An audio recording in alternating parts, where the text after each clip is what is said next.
Iintsapho ezinamalungu azo aseluvalelweni kwiphondo leMpuma Koloni zivakalise inkxalabo yazo ngokhuseleko lamalungu azo kulentsholongwane igqugqisayo yeCorona, okulandela ukukhula kwenani lamabanjwa osulelekileyo kweliphondo lisiya kutsho kwi-359. Onke amaziko ezoluleko kwelaphondo agcwele ayaphuphuma.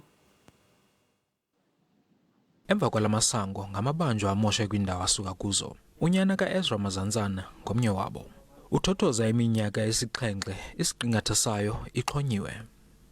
Kaba ndiyamushela mna ngasike ngosibini okwenza umdala ubunokwenza abe kwela qela kula 19,000 yabantu abangathi bangarelease yabona bangafumana iparoli abe ngcenye since bandiboma noko sele inyamezeke yabo baba ngela xesha beniboma mosi unayisa kangomntu cabo into zaphayo uzoyila ukuphithizela kakhulu wenza lento ayixelelwayo. Umbutho iSouth African Sentenced and Awaiting Trial Prisoners Organization ukholelwa ukuba urhulumente makakhawulezise ukwenza ukuze anqamle ukunwenwa kwale ntsholongwane. Kuba xa binokwakhupha aba bantu okokuqala bekunovuleleka ezintolongweni kakhulu baninzi aba bantu bagqibela iminyaka ingako.